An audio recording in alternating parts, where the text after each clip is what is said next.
Hi, so thanks very much for joining me. I just wanted to really talk to you a little bit about what you are working on.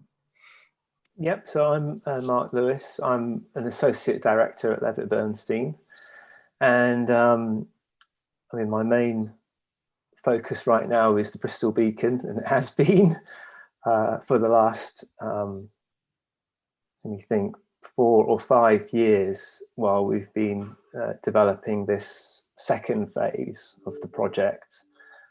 I was also, the project lead architect on phase 1, which was finished in 2009. That was the new foyer building. We found 2 medieval wells in the cellars of the hall, which nobody knew were there. It's possible that they served a previous building that used to be on the site known as the Great House, an Elizabethan mansion, where it's said to have been visited by Queen Elizabeth I. So that's quite interesting, a bit problematic to solve for our engineers, but they're getting their heads around it. We also found some Victorian stoves in the basement, in the cellars, hidden behind layers of plasterboard.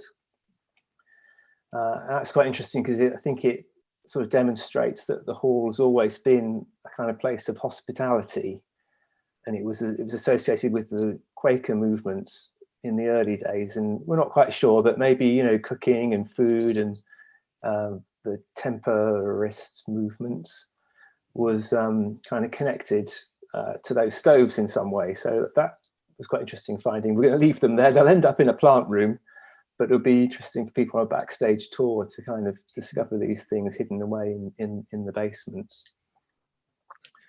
I think, and the downside of discoveries really it has been the extent of damage caused to the building by the 2 fires that it suffered in its history, and then the way that previous generations have sort of altered and adapted after those fires has left parts of the building in quite precarious condition, which we didn't know about because it was all hidden behind the finishes that all look fine on the surface. But stripping back to do the kind of scale of intervention that we've done, we found that some of those original walls or altered walls have really not been fit for purpose, and they've had to be extensively repaired and made good before the new structure elements can go in. So I just wanted to talk about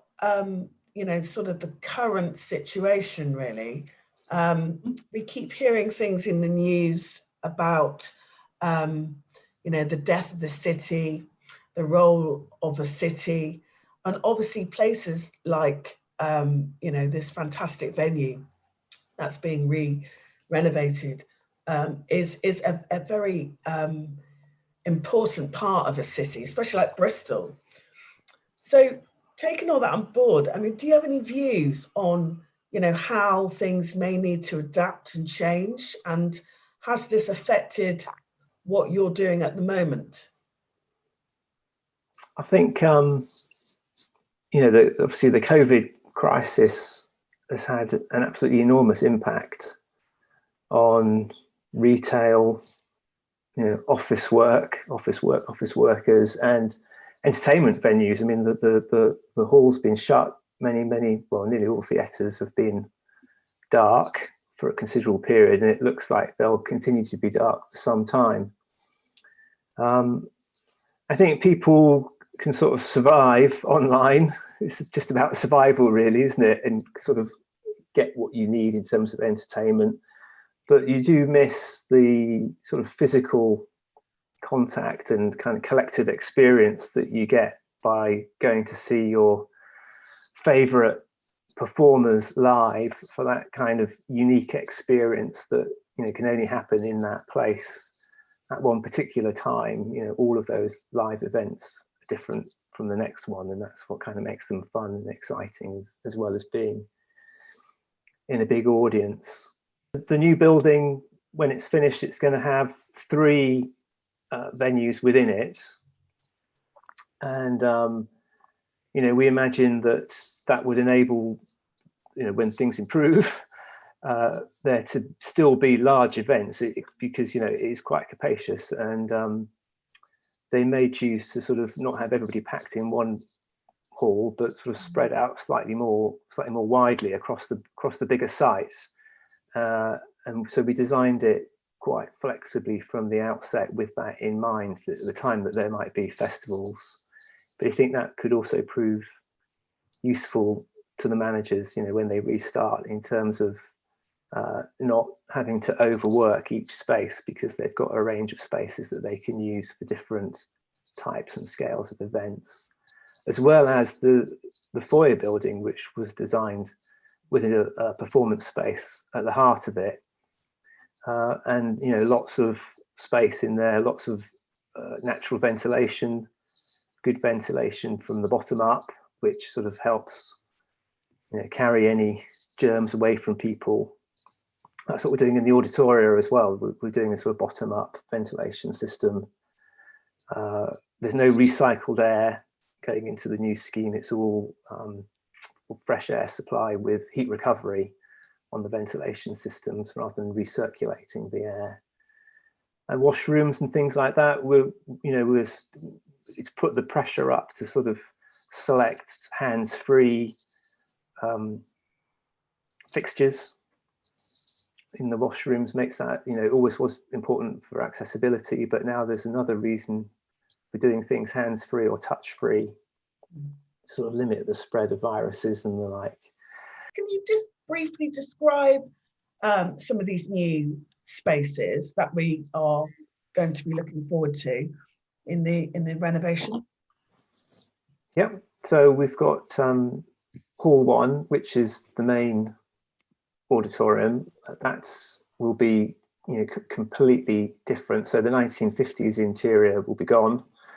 There's a new auditorium with 2 balconies and adaptable stalls. So the stall seating will be able to be removed for standing concerts. And that's quite unusual in concert halls to have adaptable stalls. And that's because of the range of events, types of music that the Music Trust host. And they have a sort of objective to appeal to a very wide range of audiences, and so having a very flexible, adaptable hall helps them put on all kinds of music, all kinds of tastes from all over the world. That's the aspiration, at the highest quality, with the highest quality sounds for both amplified and unamplified events.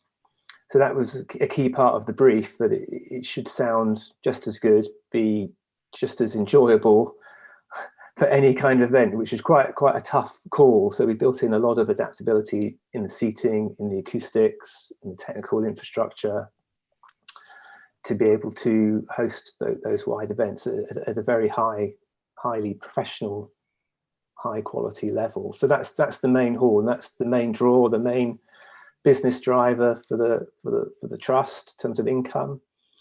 The second hall is restored from the original building. It was messed about with in its time. Originally it was a sort of ballroom, I suppose, or salon or recital space, something like that, in the Victorian era when it was first built. And we're restoring it as a historic room, reinstating the decorative plasterwork, mouldings and the like. So it will have that sort of historic feel, different from Hall 1, which is a more contemporary feel. That's got retractable seating. So again, flat floor events, standing, mixed mode, community events, weddings, even banquets, all sorts of income generating events, all kinds of music again, but at a smaller scale. So the main hall, I think, is 1750 seats or 2,300 standing with seated. The second hall is 500 standing, 300 seated. So it's equally good in terms of its sound and capability as Hall 1, but at a smaller scale, and aimed at local bands and up and coming bands. And then and events. The cellars, which is very exciting, new space, never seen before, is much more jazz venue or underground sort of emerging act kind of experimental space. So 3 very different spaces, different characters, different audiences, different brands for each one, all within the sort of Music Trust management. It sounds absolutely fantastic. I mean, I'm sure everybody is desperate to get in. And I don't ask the next question almost really to wonder when that might be. But, you know, do you think, I mean, all being well, we hopefully COVID-free, we'll be able to at least get in and have maybe a look next year around October time? Yeah, well, you know, there have been some setbacks due to COVID during the construction stage, and also the you know, the poor condition of the building has set back the programme. But things are continuing, and the contractors have done an amazing job really to keep going through all the difficulties. We expect that the new frame, well, the new frame is already in the atrium part of the building, and the next steps really are to start to install the new framework for the main auditorium for Hall 1 for the balconies, and then move on up through to the roof, make the building weather tight, and then commence the fit out phase once the building's weather tight. So I just wanted to ask finally about the name change, obviously moving from Colston Hall to Bristol Beacon. I just want to ask both of you, what do you think of the new change? Irene, should we come to you first? Yeah, of course. I think it's really exciting. You know, that the hall have been consulting with the community widely for the last 2 years and more to come up with a new name, which obviously with the history of Colston, the Colston name is an incredibly important change for both the hall and for Bristol, the wider community in Bristol. So it's really exciting that they've come up with a new name, and Bristol Beacon, I think, is a really inspiring name. It's and it's been growing on me ever since I heard it, because we weren't part of the consultation at all. That was entirely the Bristol Music Trust that organised that, so it was as much a surprise to us when we heard about it a few weeks ago. And I think it's a great name. I think, you know, the fact, you know, the idea you get of a beacon shining out, you know, drawing people in, I think is a really positive message about the hall. And Mark, I know at the event last year when we were in there, we were trying to tease it out of the trust a little bit. They weren't having any of it. But you know, what do you think of the name now it's finally announced? Did you get to see any of the online ceremony?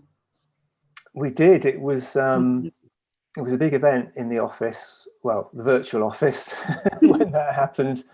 I think the trust circulated the link the day before. And we all watched it live when Louise Mitchell and Mayor Marvin Rees announced it together. And so, like Irene said, we were just as surprised and excited as everybody else, really, by the name. And yeah, I think it's a good one. We've always supported the change in the name from when it was first mooted by the trust. And you know, I've had consultations with you know, staff in the hall who, you know, whose families have felt uncomfortable going to that building because of that name. And so, you know, for that reason alone, I think it was you know, the right thing to do, and the trust felt that very strongly as well, I think. But you know, when you have people working there whose family don't feel comfortable going to their workplace, it sort of just tells you, I think, that something had to change. Yeah, I think a positive move all round. I think, you know, in terms of not just people working there, but people wanting to go there and enjoy stuff as well. You know, from an audience perspective, it's a fantastic move. And I, for one, can't wait to get back in there and enjoy the spaces that you're creating. So thanks very much for your time today.